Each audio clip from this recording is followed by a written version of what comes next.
Pelo sinal da Santa Cruz, livrai-nos Deus Nosso Senhor dos nossos inimigos, em nome do Pai, do Filho e do Espírito Santo. Amém. Meu Senhor e meu Deus, creio firmemente que estás aqui, que me vês, que me ouves. Adoro-te com profunda reverência, peço-te perdão dos meus pecados e graça para fazer com fruto este tempo de oração. Minha Mãe Imaculada, São José, meu Pai e Senhor, meu anjo da guarda, intercedei por mim. Eis que uma mulher que havia 12 anos padecia de um fluxo de sangue se chegou por detrás dele e tocou a fímbria de seu vestido. Dizia dentro de si: ainda que eu toque somente o seu vestido, serei curada. Voltando-se, Jesus, e vendo-a, disse: tem confiança, filha, a tua fé te salvou. E ficou sã a mulher desde aquele momento. A fímbria do vestido, né, essa passagem também, quando fala-se da mulher, né, que tinha essa hemorragia, né, essa hemofilia, essa fímbria é colocada como a orla, né, a parte mais externa do manto, né. Vestidos são isso, né, é um manto, é aquilo de que se está vestido, né, é o modo como se expressa, né, não propriamente as vestes femininas que se chamam deste modo, mas aquilo que se veste, o vestido, as vestimentas, né? E essa passagem ela é emblemática, né? Porque ela mostra, em primeiro lugar, este padecimento. Perder sangue significa perder a vida, né? Em um ato contínuo. Mas exige de nós uma decisão: o ir ao Senhor, o tocar. Mas sabia-se que se tocasse no sangue de alguém, tornaria-se impuro. Mas o tocar na orla, essa parte mais externa, não. Então ela decide isso, não deixar o outro, aquela vai, aquela corre, aquela acode impuro, mas poder tocar, este ato de fé. E é isso que vemos, né? Esta mulher que ela tem este caminhar, né? Ela conhece a sua condição, né? Sabe o que era, vê que necessita agir e age, não fazendo com que o outro seja infligido por algo, mas no ato de fazer, e assume aquilo que foi feito. É sobre estes atos, diante da escolha, diante do conhecimento, que hoje nós buscaremos, né, mergulhar, discernir, né, entender. Estamos nesta série, né, de meditações para entender melhor, né, o que é o sacramento da confissão, o sacramento da penitência, e para entender todo ele, saber confessar bem, acho que é a motivação principal, né, destas meditações. Confesso que, como padre novo, uma das coisas que mais me mexe comigo é isso, né, eu ver quão pouco as pessoas conhecem e quão pouco as pessoas buscam de verdade, né? Um artigo de C.S. Lewis, ele diz que existe uma diferença entre o pedir perdão e pedir desculpa. E realmente não são a mesma coisa, se formos a fundo, né? Desculpa é aquele que, olha, eu não tenho culpa, então você tem que tirar a culpa de mim. Pedir perdão é assumir aquilo que foi feito, assumir a culpa e ainda assim perdoar o outro, né? E por vezes vemos que tantas e tantas pessoas não assumem a culpa, mas pedem desculpas, E o sacramento da penitência não é para isso. A gente tem que assumir a nossa culpa, assumir aquilo que fizemos, aquilo que escolhemos fazer, né? E aprender, né? A reconhecer os nossos atos, a reconhecer os nossos erros, a pedir verdadeiramente perdão a Deus e não desculpas. E para ver essa força deste sacramento, né? Por isso estamos nessa série buscando esta meditação, estes reconhecimentos, né?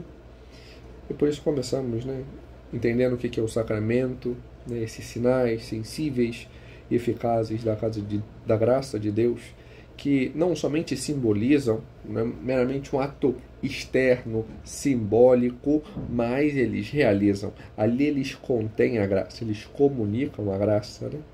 E por isso os buscamos, porque eles nos tocam. Por ali Deus nos toca, né? Verdadeiramente, né? Eficientemente, na realidade, né?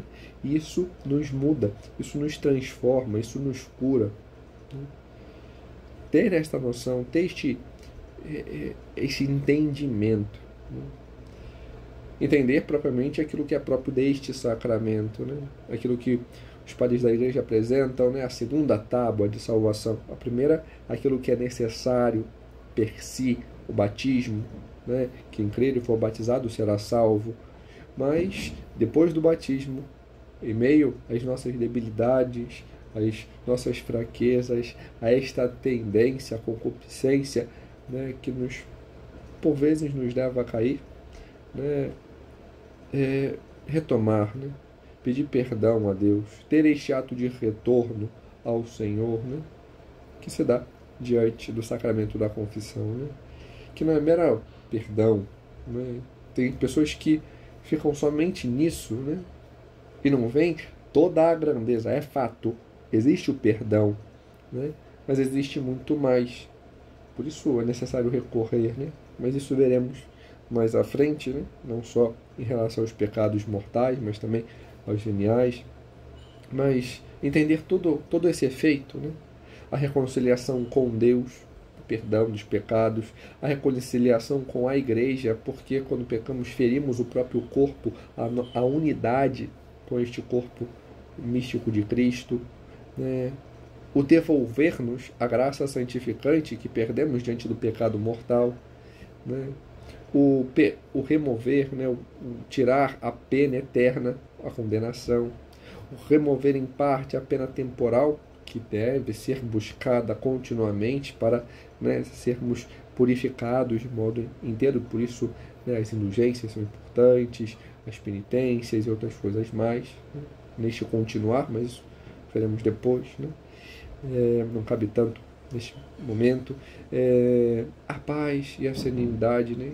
Porque o pecado nos causa esta agitação, esta exterioridade, né? E também a força, né?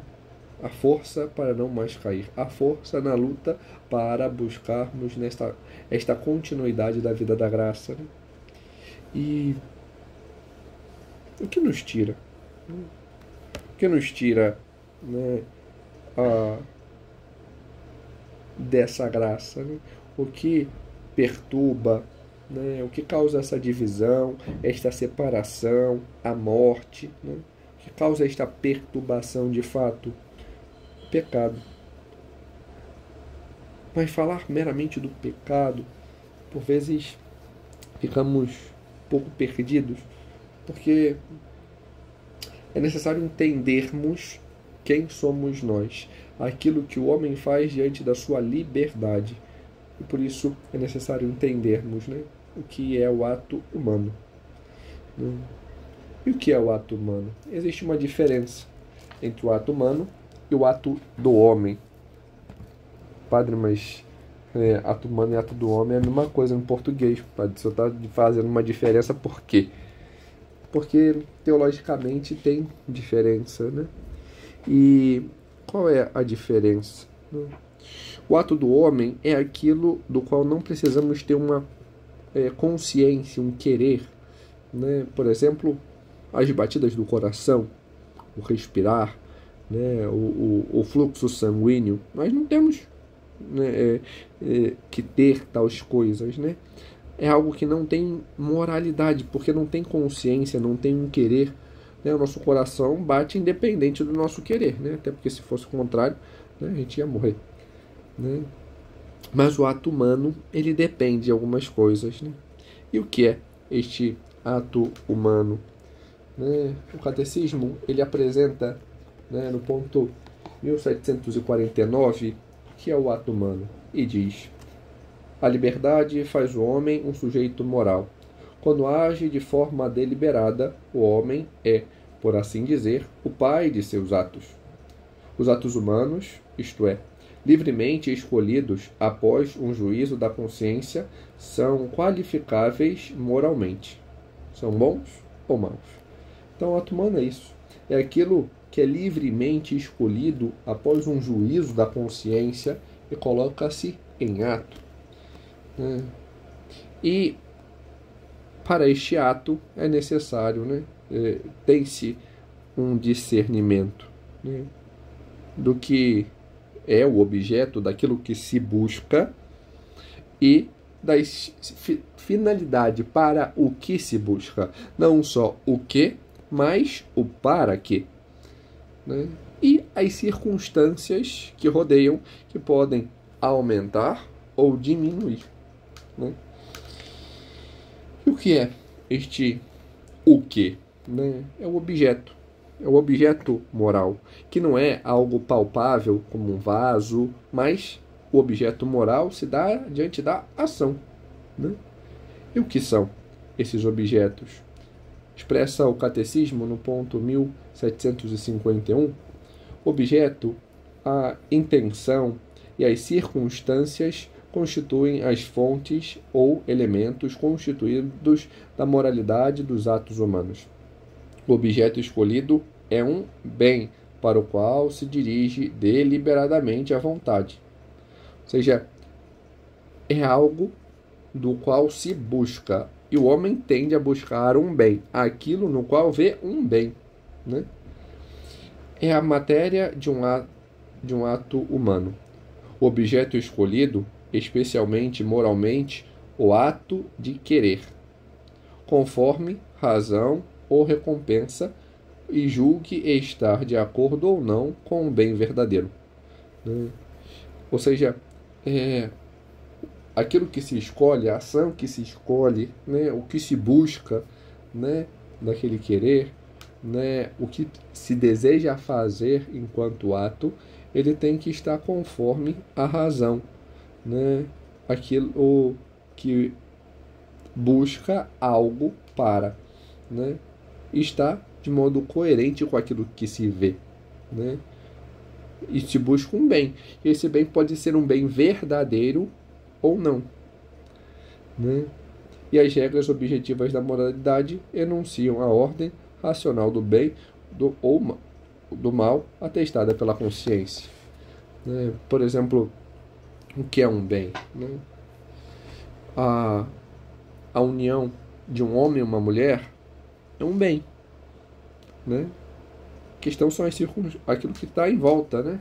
Bom, é um bem, em tese, mas quando não estão devidamente unidos, isso se torna uma distorção, é uma busca meramente pelo prazer daquela união, e não um ato de entrega, e aí se torna um bem meramente aparente, é meramente a busca por um prazer, e assim se distorce aquilo para o que é, né? Não se busca o todo, mas meramente o prazer, uma parte, uma fração daquilo que se dá diante desse ato, né? O comer é algo bom, né? Mas a ânsia, o desejo de comer aquilo que se gosta, porque é algo desmedido. O comer gera um prazer, né? Deus colocou um prazer no comer, né? Mas se é algo desmedido, a busca meramente por uma saciedade, um desejo por querer sentir aquele gosto, é algo superficial, torna-se um mal, é um exagero, né? Então, esse ato, né, desenfreado, desordenado, né, de ir além, né? Também existe, né, a intenção, né? Perante o objeto, diz o Catecismo no ponto 1752, a intenção se coloca do lado do sujeito agente, pelo fato de ater-se à fonte voluntária da ação e determiná-la pelo objeto. A intenção é um elemento essencial na qualificação moral da ação. A finalidade é o primeiro termo da intenção e designa a meta visada na ação. A intenção é o movimento da vontade em direção ao objeto. Ela diz respeito ao fim visado pela ação. Ou seja, por que eu quero comer? Eu quero comer para saciar a minha fome, porque a pessoa está com fome. Eu quero comer, é um ato bom, é algo, é uma finalidade, né? Agora, eu quero comer para me saciar, porque eu gosto de tal coisa e eu quero comer mais e mais. Aí já é algo desordenado, aí não se busca aquilo para o que aquilo serve, mas é um ato meramente desregrado, e aí tende ao mal. E as circunstâncias, né? Antes, no ponto 1753, fala da intenção boa ou má. Uma intenção boa não torna bom nem justo um comportamento desordenado em si. Quando o objeto é mau em si, então a intenção não torna boa ou má. Quando o objeto é bom, se a intenção é má, então sim. O fim não justifica os meios. Assim, não se pode justificar a condenação de um inocente como meio legítimo de salvar o povo. Ao contrário, acrescenta uma intenção má, um ato em si bom, como a esmola torna-se mal. De acordo com o que? Por exemplo, é um ato bom dar esmola para alguém que necessita, mas com a intenção que eu apareça, então torna-se mal. E as circunstâncias, que elas não são elementos, elas são elementos secundários da moral. Apresenta no ponto seguinte, no 1754, o Catecismo. Ela pode diminuir a maldade ou a bondade de um ato, dependendo, ou agravar. Depende daquilo que está em torno também, de certas questões. Por que é importante entender isso? Para saber o que buscamos e e por que buscamos. Entender que estes atos, eles dependem também de nós. Porque eu tenho que, se eu busco algo, eu tenho que saber o que é este algo que eu busco e por que eu busco. E por isso o homem tem dever de formar a sua consciência para saber aquilo que busca e o que deve buscar de fato. E o Catecismo apresenta, no ponto 1783, um pouco sobre a consciência, um pouco sobre como formá-la. A consciência deve ser educada e o juízo moral esclarecido. Uma consciência bem formada é reta e verídica.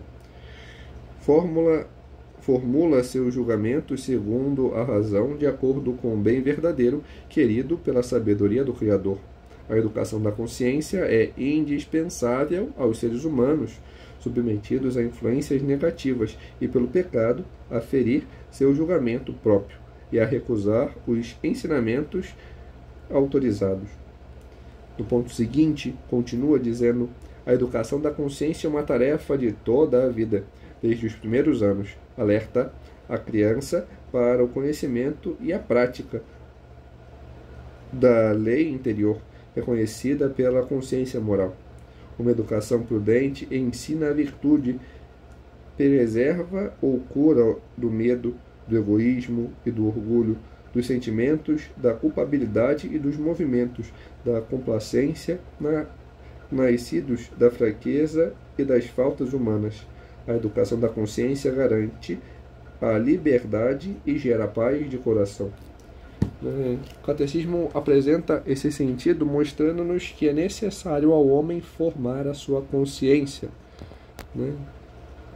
Nós temos o dever de formar esta consciência, dever de saber aquilo que devemos buscar, aquilo que devemos fazer, não meramente agir por mero impulso, ainda que existam desordens, desordens internas dessa consciência, que também são expressas. A imputabilidade e a responsabilidade de uma ação podem ficar diminuídas ou suprimidas por ignorância, inadvertência, violência, medo, hábitos, afeições imoderadas ou fatores psíquicos ou sociais. Entre o pior destas distorções está a ignorância, o ato de não saber, que existem duas, uma ignorância que ela é vencível e uma ignorância invencível. Uma ignorância invencível é quando não se tem como saber, quando aquilo torna-se impossível, e a pessoa não consegue compreender aquilo de fato. Diz o Catecismo no ponto 1792, se a ignorância for invencível ou julgamento errôneo, não for da responsabilidade do sujeito moral, o mal cometido pela pessoa não lhe poderá ser imputado. Quando alguém não conhece aquele ato, aquele fato, isso não é imputado. É necessário conhecer, entender, somos chamados a isso. Mas quando não conhecemos, porque não temos condição, ou aquilo nunca nos foi dado, então. Agora, se podemos conhecer, mas esquivamos-nos, aí isso nos é imputado. O Catecismo apresenta isso em 2 pontos, no 1790 e no ponto seguinte, dizendo: o ser humano deve sempre obedecer o juízo certo da sua consciência. Se agisse deliberadamente contra este último, estaria condenando a si mesmo. Agir contra uma consciência,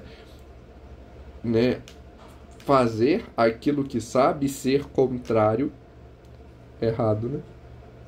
Pode acontecer, no entanto, que a consciência moral esteja na ignorância e faça juízo errôneo sobre atos à prática ou atos já praticados. Pode acontecer que isso aconteça. Eu achar que é uma coisa e seja outra. Eu não fazer algo porque eu acho que é errado, porque foi me passado, porque eu entendi de modo errado. E por isso é tão importante conhecer verdadeiramente para buscarmos corrigir esses equívocos. Mas se eu simplesmente desconheço e não busco conhecer, aí apresenta. Muitas vezes, esta ignorância pode ser imputada à responsabilidade pessoal. É o que acontece quando o homem não se preocupa suficientemente com a procura da verdade e do bem, e a consciência, pouco a pouco, pelo hábito do pecado, se torna quase obcecada. Neste caso, a pessoa é culpável pelo mal que comete. Quando a pessoa deveria conhecer e não conhece, não se empenha em conhecer, não busca em fazê-lo, então esta ignorância vencível, ela é culpável. Então, como um médico que deveria saber o efeito de um remédio que causa, que uma pessoa não poderia, ele tem que conhecer, um cirurgião, ele tem que saber como se opera, e se ele não souber, é vencível. Ele deveria saber aquilo, deveria saber que tal coisa faz mal, que tal coisa faz bem. Da mesma forma, nós devemos empenhar-nos em conhecer, em saber, e um pouco desta série é um pouco para isso, para conhecermos, para aprendermos, para buscarmos, crescer na fé, né? Fomentar isso, né? E é necessário formarmos a nossa consciência para entender e buscar aquilo que é o bem. É fato que existem muitas feridas, né? O qual devemos buscar aos poucos corrigir, nos curar, né? Uma ferida por medo, por um hábito, por fatores psíquicos ou psicológicos, derivados da violência ou não, né? Violência nem sempre é direta, né? Por agressão, mas nós devemos nos empenhar para ir cuidando disso, né? E saber, né? Buscar, né? Aquilo que é o bem de fato, né? Saber até onde eu posso ir, saber os meus limites, né? Saber das minhas forças, né? Para saber o que fazer, como fazer. Por exemplo, né? Uma pessoa que tem seus hábitos limitados porque foi influenciado por outro, né? Alguém que diz que busca sempre se mostrar porque o outro disse que a pessoa é inútil, por exemplo, que não serve para nada, que não sabe fazer tal coisa, que é ineficiente naquilo que faz, naquilo que busca, no modo como age, e a pessoa fica marcada por aquilo. É um fator psicológico, acaba sendo uma violência psicológica de outro, né? Acaba tendo um medo da perda daquela pessoa que admira, que busca, né, ser vista, e para isso ela se empenha, né, e acaba mostrando questões externas, né, às vezes o envolvimento com amigos errados, o relacionamento com outras pessoas, né, porque acha que tem o dever de recuperar aquela pessoa, de ajudar aquela pessoa quando a pessoa não tem força ainda para aquilo, não consegue se aprofundar diante daquilo, né? Então essa pessoa primeiro tem que ter um caminho, né, de curar esta ferida, saber falar, né? Saber apresentar estas limitações. Às vezes alguém, né, da área psicológica, porque tem algumas questões psicológicas que têm que ser tratadas com psicólogo, com psiquiatra. Às vezes é uma questão, né, espiritual, então buscar não somente a confissão, mas também a direção espiritual, né, ser sincero, né, saber rasgar, saber mostrar onde está a ferida, aquilo que dói, aquilo que machuca, né, para que se possa tocar, né, para que se possa curar aquela ferida e tratando, né, diante da vivência, diante daquilo que se busca, né. Tem pessoas que têm medo, fazem comparações, têm distorções no modo de ver, né, e por isso os ciúmes, por isso, né, o isolamento, né? Então tudo isso, né, é necessário expressar, né, buscar ajudas, né, buscar, né, saber como corrigir para curar, né, saber o que é aquilo de fato, quem eu sou de fato, para que se possa buscar aquilo que é o bem, para buscar a Deus, e não meramente um bem aparente, a satisfação de um prazer, uma meta inconsciente colocada, né? A formação da consciência, ela leva-nos a isso, a querer, né? A querer, a agir bem, né? No livro do Apocalipse, quando Deus fala a São João para escrever as cartas às igrejas, ele mostra isso, né, um pouco dessas ações distorcidas, nesse aparente, né, nesse, né, Quando fala a última igreja, a Laodiceia, o ser frio, né, ou quente, né, esse, né, saber decidir o que quer, para não ser morno, alguém que vive numa aparência superficial, porque no fundo não tem consciência, não quer assumir os próprios erros, porque não quer verdadeiramente mostrar-se, né? Ou alguém que foi esfriando, foi mudando, né? Como Éfeso, né? Faz muitas coisas boas, mas talvez o para que se faz acabou esquecendo e por isso ficou arrefecido no amor.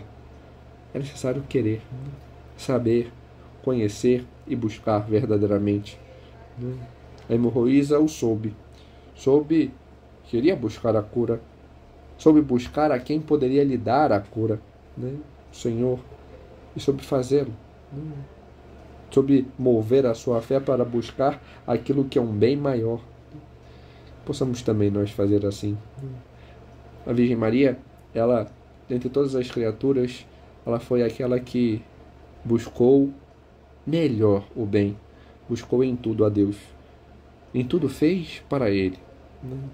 Sobre abrir-se e ao mesmo tempo que abriu, pediu a ser conduzida sempre pelo Senhor, né? Faça-se em mim a tua palavra, né? Possamos, como ela, também assim fazer, conhecer a verdade, conhecer a Deus, né? E nos abrir para que possamos também nós fazer a vontade de Deus. Amém. Dou-te graças, Senhor, pelos meus propósitos, pelos bons propósitos, afetos e inspirações que me comunicaste neste tempo de oração. Peço-te ajuda para os pôr em prática. Minha Mãe Imaculada, São José, meu Pai e Senhor, meu anjo da guarda, intercedei por mim.